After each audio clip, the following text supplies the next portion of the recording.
हम तो बच गए, लास्ट ईयर वाले लोग नहीं बचे।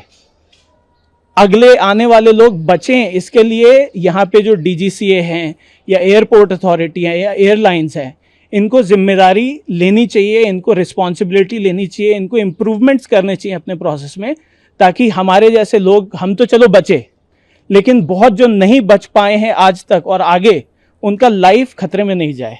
तो हम चाहेंगे कि ये इसको आगे लेके जाके बहुत सीरियस एक्शन हो इसके ऊपर। तो इसका एक्चुअली हम लोग को बहुत शक था, क्योंकि जो पायलट का डिमीनर था, जो उन्होंने पहनावा उनका जैसे दिख रहा था, शर्ट वगैरह बहुत क्रीज था, मतलब उसके अंदर टक्ट इन भी नहीं था, और उनका जो चाल था वो भी अच्छा नहीं दिख रहा था। और जिस तरीके से वो बात कर रहे थे एक्सीडेंट के बाद या टर्बुलेंस के बाद, तो वो पूरा लग रहा था कि वो नशे में हैं। लेकिन फिर भी जब लास्ट आपने इंटरव्यू लिया था, मैंने उस टाइम पे ये हाईलाइट इसलिए ज़्यादा नहीं किया क्योंकि किसी के करियर का सवाल होता है। हम नहीं चाहते थे कि जब तक ये प्रूव नहीं हो हम इसके बारे में कोई बात करें। लेकिन अब जब ये प्रूव हो गया है तो ये पूरा का पूरा लग रहा है कि पायलट का ही पूरा गलती था, या हो सकता है उन्होंने नशे में भी जान बचाई हो। मेरे को नहीं पता क्योंकि हम लोग एविएशन एक्सपर्ट नहीं हैं, लेकिन नशे में थे।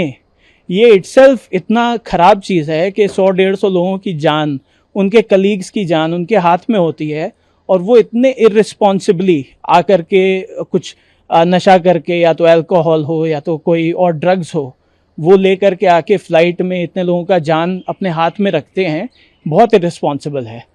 और इससे भी ज़्यादा जो मेरे को क्या लगता है कि सिस्टम की गलती है, क्योंकि कोई अगर पायलट है उसके अंदर इतना हिम्मत आ रहा है कि वो कोई नशा करके आके फ़्लाइट चलाए, उसको पता है कि वो नशा करके एयरपोर्ट से निकल सकता है। शायद उसीलिए उन्होंने लखनऊ में नहीं लैंड किया, कि वहाँ पे अगर करते इमरजेंसी लैंडिंग करते तो वहाँ पे उनकी पूरी टेस्टिंग होती, अच्छे से टेस्टिंग होती। यहाँ पे उनको पता था कि वो निकल सकते थे, लेकिन शायद हम लोगों ने वहाँ पे कंप्लेन किया। जो टर्मिनल 3 के जो हेड हैं मिस्टर रविशंकर गौर, उनको बहुत स्ट्रांगली हम लोगों ने कंप्लेन किया था और रिक्वेस्ट किया था कि आप उनका डोप टेस्ट कराएं, आप उनका ब्लड टेस्ट कराएं। और शायद उन्होंने या किसी और ने उनका टेस्ट कराया, जिससे ये सामने आया। और ये बहुत हम लोग के लिए रिलीफ का बात है कि ये सामने आया, ताकि कुछ तो सिस्टम में चेंज हो। अगर एयरपोर्ट के सिस्टम में प्रॉब्लम है कि वो लोग टेस्ट नहीं करते हैं, अगर एयरलाइंस के प्रोसेस में प्रॉब्लम है कि वो टेस्ट नहीं करते हैं फ्लाइट चलाने से पहले, तो ये सब करना चाहिए। हम तो बच गए, लास्ट ईयर वाले लोग नहीं बचे। अगले आने वाले लोग बचें, इसके लिए यहाँ पे जो डीजीसीए हैं या एयरपोर्ट अथॉरिटी हैं या एयरलाइंस हैं, इनको जिम्मेदारी लेनी चाहिए, इनको रिस्पॉन्सिबिलिटी लेनी चाहिए, इनको इम्प्रूवमेंट्स करने चाहिए अपने प्रोसेस में, ताकि हमारे जैसे लोग, हम तो चलो बचे, लेकिन बहुत जो नहीं बच पाए हैं आज तक और आगे, उनका लाइफ खतरे में नहीं जाए। तो हम चाहेंगे कि ये इसको आगे लेके जाके बहुत सीरियस एक्शन हो इसके ऊपर। किस तरह से याद करते थे उस पूरी घटना को? बहुत ही खराब घटना थी। मेरे साथ, मेरे गोदी में मेरे 6 साल का बेटा था, मेरी वाइफ के साथ मेरी बेटी थी, मेरे सास ससुर बगल में बैठे थे। मेरी सास का रिब अभी भी फ्रैक्चर है, मेरे ससुर जी को बहुत चोटें आई। तो ये सारा का सारा अपने सामने अपनी पूरी फैमिली को देखना, अपने बच्चे को देखना, और ये सोचना मन में आना कि शायद ये हम लोग का लास्ट मोमेंट है साथ में। यही सोच आ रही थी ना जब वो टर्बुलेंस हो रहा था। ग्लैडली हम लोग बच गए, लेकिन शायद नहीं बचते। शायद अगर पायलट अगर सो रहा था और नहीं उठता तो शायद हम नहीं बचते।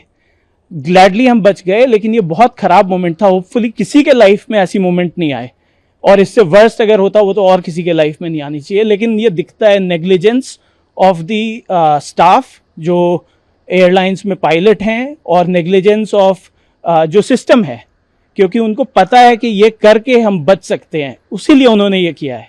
उनको पूरा का पूरा ये कॉन्फिडेंस है कि हम तो निकल जाएंगे, और इसके साथ वो अपना, हम लोग का तो लाइफ खतरे में डाल ही रहे हैं, बट अपने स्टाफ मेंबर्स, अपने टीम मेंबर्स, जो वहाँ पे क्रू मेंबर्स थे, मैंने पहले भी न्यूज़ में यही बोला है, जो क्रू मेंबर्स थे, एयर हॉस्टेसेस और जो वहाँ पे फ्लाइट अटेंडेंट्स थे मेल, वो लोग सारे के सारे हीरोइक एक्शन था उनका।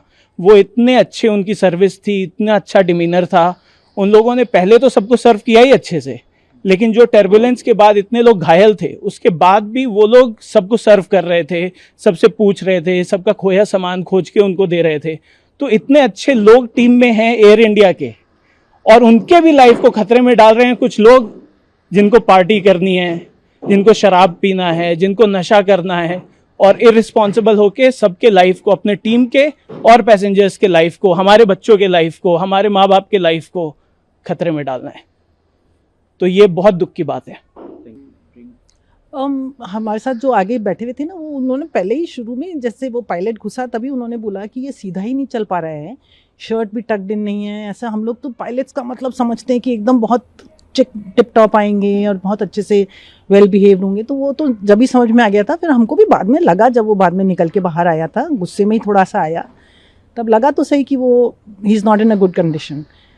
पर जब फ्लाइट नीचे जा रही थी तो मेरे को सबसे ज़्यादा चिंता हुई बच्चों की। ये हमारे पास में जो बैठा हुआ था, मेरा दोहता बैठा हुआ था, मैंने ज़ोर से उसको पकड़ के बेल्ट वेल्ट लगाई, उसमें वो हैंडल मेरे यहाँ पे घुस के रिब्स में 2 में थोड़े चोट आई है। और मेरे हस्बैंड तो एकदम हवा में ही चले गए वहाँ उसमें, तो हम जोर जोर से मैं चिल्ला रही थी उनका नाम, तो फिर उनको एकदम से होश आया, उठ के सीट पे बैठे।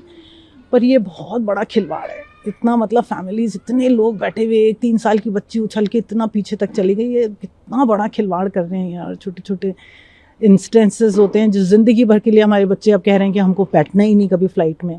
It's not a good thing, तो प्लीज़ टेक केयर, इस सब चीज़ का थोड़ा सा आप ध्यान दो।